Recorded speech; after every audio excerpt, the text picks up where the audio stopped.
Good morning. Ngasigi video se akhoi tang 13 gi tawgadamni ko 13 harakadi chahi gi aroiba numit ko haidi sida releasing part and aduga haidi lakadoriba chahi se amukka hena akhoi gi lak kumba adagi akhoi gi sum hakchang nada yektanaba khotanaba ko adagi aina ningjariba khochariba mayam su phangna bai damakta koina tawba yaba rituals and manifestations ki matang da simjari ko video se ado khwai ahan bada haidi rituals mayam se holdring the releasing gi part se an tawse ba releasing gi part hairaga di leina ko ayuk se ngata hogal ko tawraga haidi imung waram se tokpa khotokpa sengdokpa phatawdi ke ka loinam haidi declutter aina harasne ko kachin koya da ye kari de haidi upun wapun thangbo oiro mirang thubo oiro ama oiro loi kandhabiyo even main door phawbo leina ko main door phawbo da haidi akoina kaino akhoi ising lumbu lumbu thabada hambra rock sol khatang hapaga thong se fajana haidi phi amana taithokpiba adu phawbo tawbiyo ba sigi kaino sida ko haidi loigiba chahi sida kai akoina tawba yaba se ko adu mayam da loira kan sida haidi e ba hana haurase ko e ba sigi matung da akoina tawba yaba khara isum share tawjarake ko numitu da tawgadaba aduga nongan baga hek nongan baga tawgadaba khotkadaba adumba mayam do ko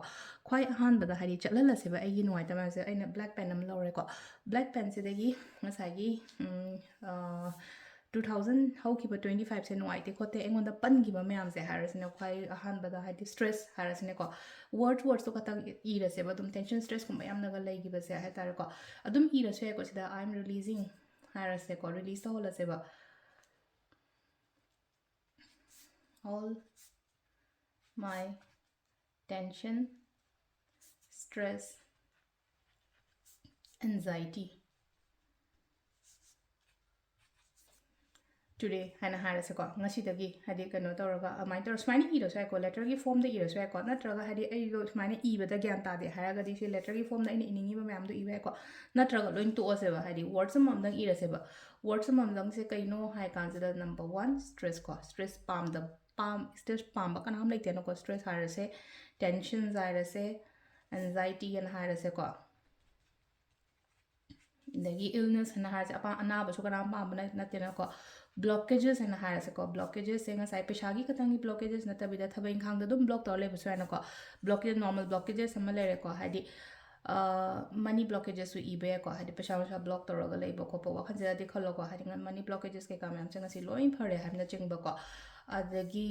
leina ko hadi bad relationship kaina ga harasine ko hadi imung manung sum yam keno yana da ba khota ma kolom amu bani ko ne lawdo se amu message hara gam blue ne i hore kamai tawni na hanga kanu ko mo black to lebiro dum hayeng ne halpa manga pi black ngatang lebiro adagi sida leina ko yum mangbo oiro natraga hakchang sengbo oiro kem kai de ko sigi part se ma de si part se ma de kem kai de hadi releasing part se ma de loin to piyo ko bad relationship and har se te ke ibe are khoine iba matam da hai tare adum ibirone hadi aina pamdaba pot mayam se loinamak iraseba bad relationship adagi money blockages haina haire adagi akoina keno tawba yaba se ko stress tensions kari kra adum hadi loina full iraseba adai ngasai hadi angangi education ki matang da su leina ko ibe ko education ki matang da haragati akoina keno blockages in studies and higher se ko actually chagini na khala ira se ba blockages in studies na traga hadi blockages in angangi thabai ngang gumba kai gumba yeng ba ko pa dum amam do loina I thoga se leina ko even aina pam da ba mi hana higher se ne ko unwanted person ko unwanted persons ko adumba mayam su ibe ko unwanted but even mi gi maming do phaw loi pan be ko ado si mayam se loina kak that laga keno tawraga hai tare ko se koi che se singkup sa na segai se am kha hai hai tawraga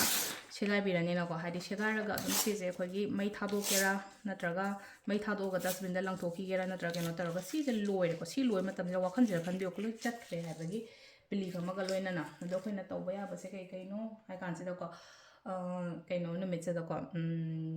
akoi 31st numit ko aina prosperity jar semo hai ko mang da sida ai sema ga su le ko 31st habu da sembio hamne ko 31st numit da sema so ko adunga sai prosperity jar sida happy se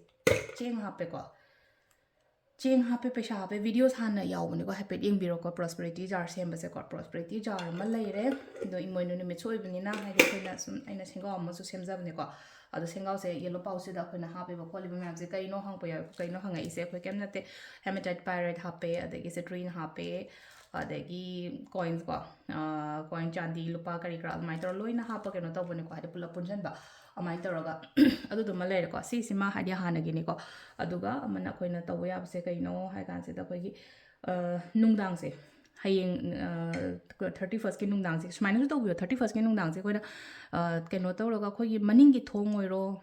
ꯃꯃꯥꯡꯒꯤ ꯊꯣꯡ ꯅꯠꯇ꯭ꯔꯒ ꯃꯅꯤꯡꯒꯤ ꯊꯣꯡꯅꯥꯎ ꯃꯃꯥꯡꯒꯤ ꯊꯣꯡꯅꯥꯎ ꯍꯥꯏꯗꯤ ꯉꯟꯅ ꯇꯨꯝꯕ ꯑꯣꯏꯔꯒꯅ ꯍꯥꯏꯗꯤ 31st ꯑꯗꯨꯝ ꯊꯦꯡꯅ ꯇꯨꯝꯅꯕꯁꯨ ꯌꯥꯎꯋꯤꯅꯀꯣ ꯑꯗꯣ ಮನಿಂಗ್ ꯊꯣꯡꯁꯦ ꯈꯤꯇꯪ ꯍꯥꯡꯗꯣꯛꯄ ꯅꯠꯇ꯭ꯔꯒ ꯃꯅꯤꯡꯒꯤ ꯊꯣꯡꯅꯥꯎꯁꯦ ꯈꯤꯇꯪ ꯍꯥꯡꯕ ꯃꯃꯥꯡꯒꯤ ꯊꯣꯡꯅꯥꯎꯁꯨ ꯈꯤꯇꯪ ꯍꯥꯡꯕ ꯃꯅꯤꯡꯒꯤ ꯊꯣꯡꯅꯥꯎꯁꯨ ꯈꯤꯇꯪ ꯍꯥꯡꯕ ꯈꯤꯇꯪ ꯍꯥꯏꯗꯤ ꯑꯩꯈꯣꯏꯅ ꯑꯄꯥꯔꯠꯃꯦꯟꯒꯨꯝꯕ ꯀꯩꯒꯨꯝꯕ ꯂꯩꯔꯒꯗꯤ ꯃꯃꯥꯡ ꯊꯣꯡ ꯍꯥꯡꯗꯣꯛꯑ ꯊꯝꯕꯗꯤ ꯌꯥꯗꯕꯅꯤꯅ ꯃꯃꯥꯡꯒꯤ ꯊꯣꯡꯅꯥꯎꯗꯣ ꯈꯤꯇꯪ ꯍꯥꯡꯗꯣꯛꯑ ꯊꯝꯃꯒ ꯍꯥꯏꯗꯤ ꯃꯅꯤꯡꯒꯤ ꯊꯣꯡꯅꯥꯎꯗꯨꯁꯨ ꯈꯤꯇꯪ ꯍꯥꯡꯗꯣꯛꯄ ꯀꯩꯒꯤꯅꯣ ꯍꯥꯏ ꯃꯇꯝꯗ ꯉꯁꯥꯏꯒꯤ ꯍꯥꯏꯗꯤ 2026ꯁꯤꯗ ꯑꯩꯈꯣꯏꯅ ꯀꯩꯅꯣ ꯂꯥꯛꯄꯁꯦ ꯍꯥꯏꯗꯤ ꯑꯐꯕ ꯂꯥꯛꯄꯗꯣ ꯍꯥꯏꯗꯤ ꯆꯪꯉꯛꯅꯕꯒꯤꯗꯃꯛꯇꯅꯦꯕ ꯁꯤꯗꯀꯣ ꯁꯤꯁꯤꯅ ꯏꯠꯁ ꯅꯣꯔꯃꯦꯜ ꯕꯤꯂꯤꯐꯅꯤꯀꯣ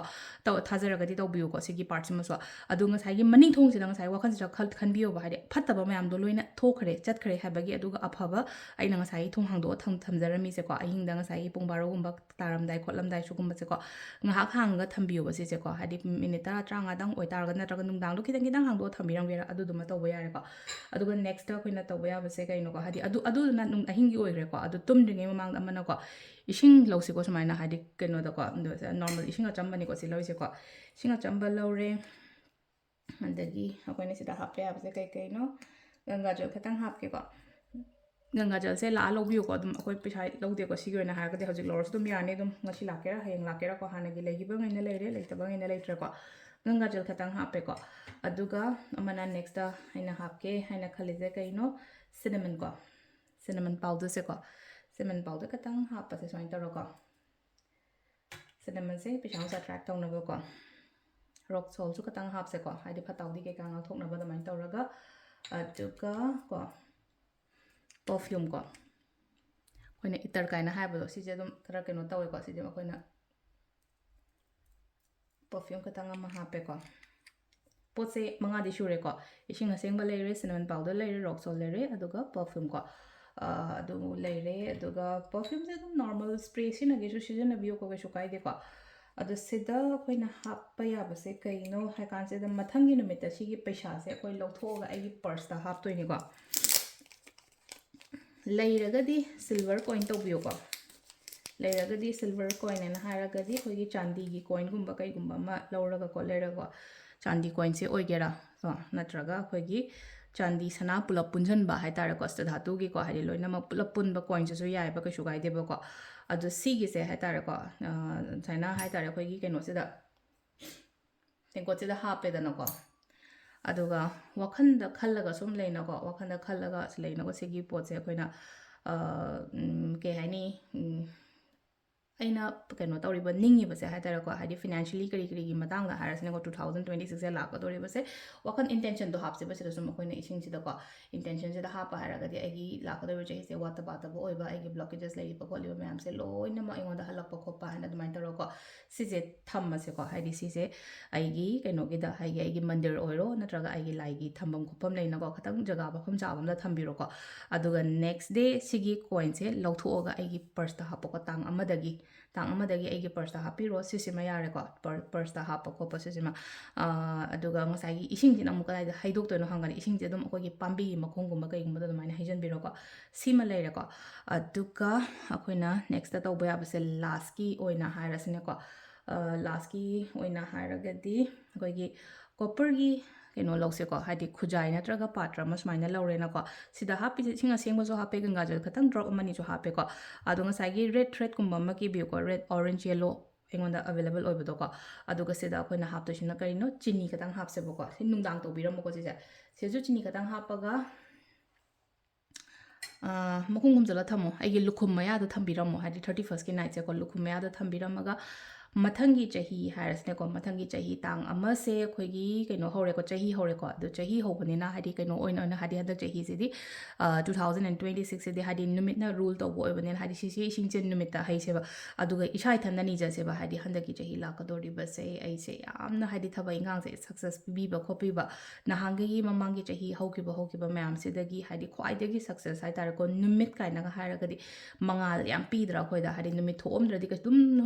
24 ꯑꯥꯔꯁꯦ ꯃꯝꯃꯒ ꯂꯩꯗꯣꯏꯅꯦꯕ ꯑꯗꯨꯅ ꯍꯥꯏꯗꯤ ꯈ꯭ꯋꯥꯏꯗꯒꯤ ꯕ꯭ꯔꯥꯏꯇꯦꯁ ꯀꯩꯅꯣꯅꯤꯅꯀꯣ ꯑꯃꯨꯛꯀ ꯍꯥꯏꯗꯤ ꯄ꯭ꯂꯥꯅꯦꯠꯇꯒ ꯍꯥꯏꯔꯒꯁꯨꯀꯣ ꯃꯩꯁꯥꯁꯨ ꯀꯟꯕ ꯀꯩꯅꯣꯁꯨ ꯇꯧꯕ ꯍꯥꯏꯇꯥꯔꯦ ꯍꯦꯟꯖꯟꯕ ꯉꯝꯗꯦ ꯅꯨꯃꯤꯠꯁꯤꯗ ꯑꯩꯈꯣꯏꯅ ꯃꯤꯠꯅ ꯗꯥꯏꯔꯦꯛ ꯌꯦꯡꯕ ꯁꯨꯡꯉꯝ ꯉꯝꯗꯦꯅꯀꯣ ꯑꯗꯨꯗꯨꯅ ꯍꯥꯏꯗꯤ ꯁꯤꯗ ꯂꯩꯅꯀꯣ ꯍꯥꯏꯗꯤ ꯂꯥꯛꯇꯣꯔꯤꯕ ꯆꯍꯤꯁꯦ ꯑꯩꯉꯣꯟꯗ ꯒ꯭ꯔꯣ ꯑꯦꯟ ꯒ꯭ꯔꯣꯠ ꯑꯗꯒꯤ ꯃꯤꯅ ꯍꯦꯟꯖꯟꯗꯅꯕ ꯈꯣꯠꯇꯅꯕ ꯁꯤꯒꯨꯝꯕ ꯃꯌꯥꯝꯁꯦꯀꯣ ꯁꯤꯒꯤ ꯏꯁꯤꯡꯁꯦ ꯃꯊꯪꯒꯤ ꯅꯨꯃꯤꯠꯇ ꯑꯩꯈꯣꯏꯒꯤ ꯅꯨꯃꯤꯠꯇ ꯌꯦꯡꯉꯒ ꯍꯩꯕꯤꯗꯣꯏꯕꯀꯣ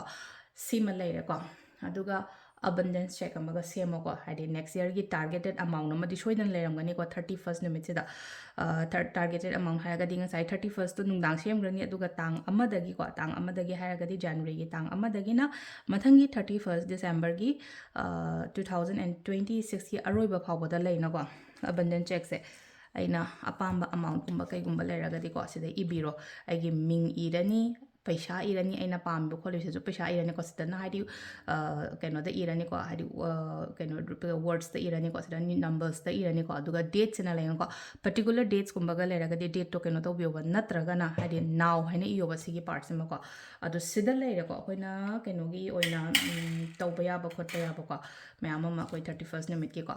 ꯑꯗꯣ ꯃꯈꯥ ꯇꯥꯕ ꯚꯤꯗꯤꯑꯣꯁ ꯑꯃꯨꯛ ꯀꯣꯟꯅ ꯌꯦꯡꯃꯤꯟꯅꯔꯁꯦ ꯊꯦꯡꯛ ꯌꯨ